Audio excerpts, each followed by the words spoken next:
Hi guys, hope everybody is doing well. Today I'm on the catch up of all the items I bought recently. Um, Here we've got some nice items I've picked up mostly on eBay. Some interesting items. My buddy Michael keeps sending me links and I keep buying them. And plus a buddy of mine, Neil, gave me a wonderful unusual wrench. So without further ado, I went to an antique centre with my wife and I bought only one thing, which was this. And it is for weighing letters, so it's a letter scale. So you clip your letter through the hook, um, like um, like so, and then you'd have the letter, and then you would weigh the letter, and it would basically pull against. And as it was heavier, it would adjust the size, and it would tell you the weight. So half an ounce, 3/4 of an ounce, and that, as you adjust it, the needle moves. I don't know if you can see, and it weighs the letter. So you could for postage, and this is circa 1860s. It's quite nice, nice patina on it, and it's still got the original clip, and it's a letter weigher. And I never really knew how they weighed letters. Obviously, they didn't have digital scales, and it's hard to weigh things in low amounts, like half an ounce, etc., 3/4 of an ounce. So very, very good. And it's quite early, 1860s. So I thought that was quite interesting, so I bought that. The next item is this item here, which my good friend Michael sent me a link to. It was in the US, and it's a Bernard pliers punch nipper tool. Quite interesting, and it's quite a cool thing. It's got a multi-tool on it, hammer, gripper, sort of patent pending early tool, 1907, July 1907, and it's the early Bernard I've never seen these before. Rather cool. I thought Alex would have wanted it. I sent him a link. He didn't seem interested. I'm not sure if he still wants it or not.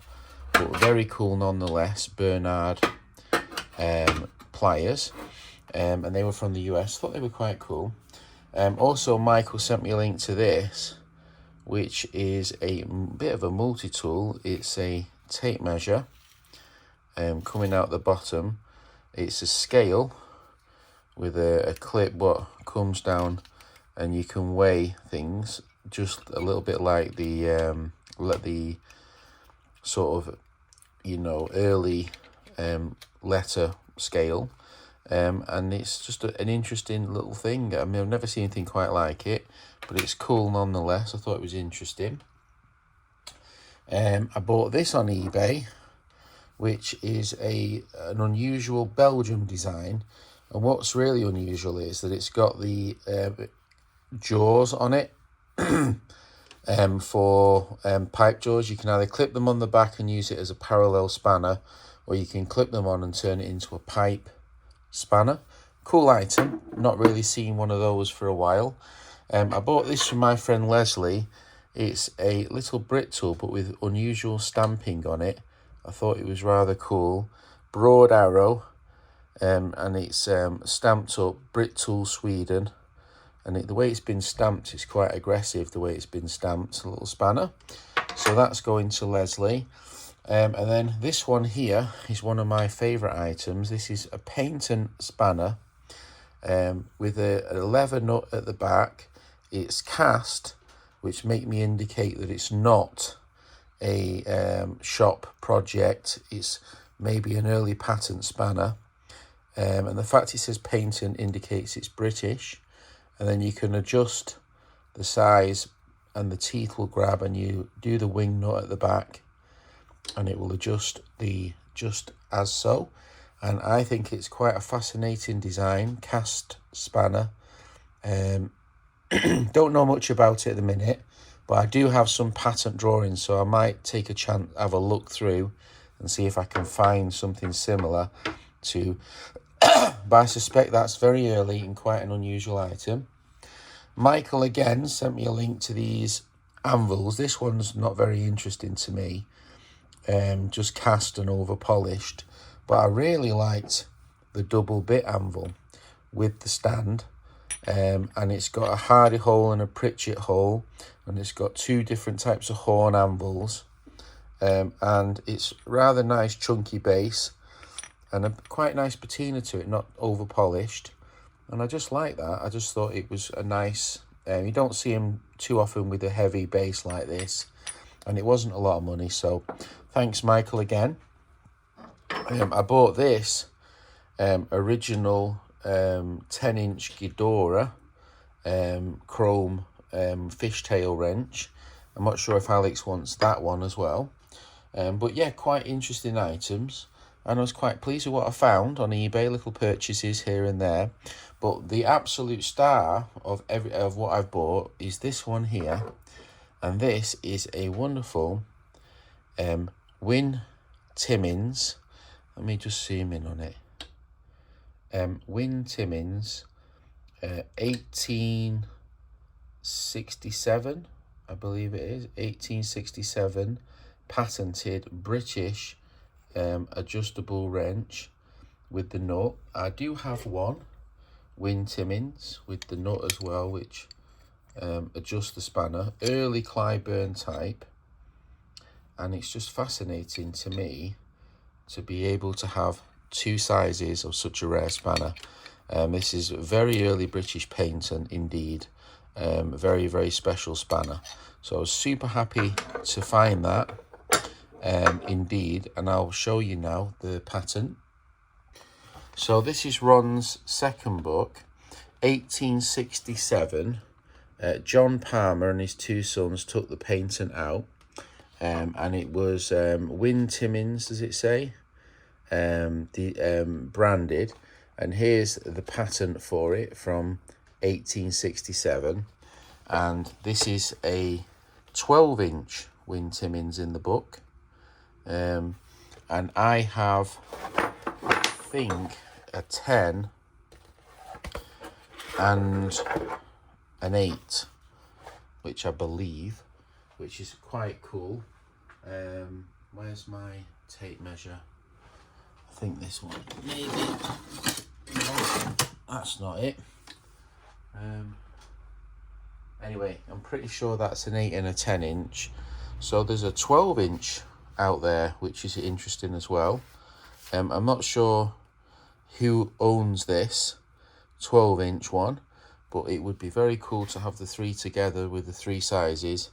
It's an extremely early Clyburn type spanner, and with a worm screw, and very, very cool indeed. So I was super pleased to find that, and it was one of the spanners what I needed, but I have it now, thankfully.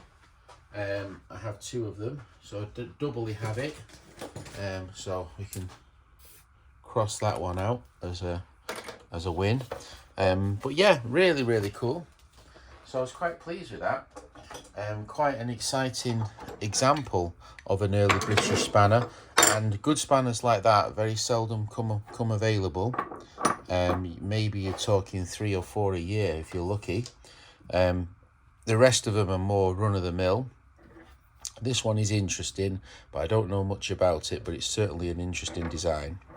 Right, so I think we'll get some of these items put away and we'll call this video quits. Hopefully you enjoyed this simple one. I'm quite pleased with the Timmins. I'm quite pleased, thank you Neil, for the kind of unusual design one. And then the other stuff is all, you know, it's all interesting stuff. All right, let's get them put away. So time to tidy up. We've got this wonderful Purnell London leisure letter scale, and we'll put that with all the other little brassy bits and bobs, which is quite a nice addition. Then up here we've got some nice anvils, got a few more over there.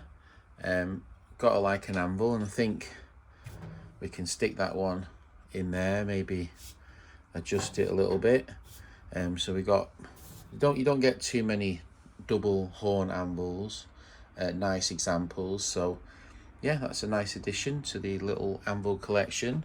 And then down here in this drawer we've got a few multi-tools, and we've got this kind of cool Bernard multi-tool that will go in the drawer. I think it's quite a nice addition as well. So here we have one of my favourite drawers, which is my Timmins and Wind Timmins design drawer. And we have this wonderful new addition, which is the 8-inch to go with the 10-inch Wind Timmins.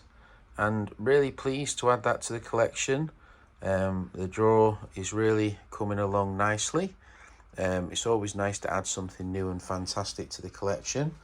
And then over here we have the wonderful bicycle spanner, and I think for now it can go in this drawer with all these other small early bicycle spanners, mostly British patent spanners.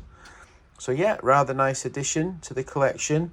Thank you very much to Neil and Michael, seems always, for finding such wonderful items. Hopefully you enjoyed this video, just a quick one today. Thank you, bye.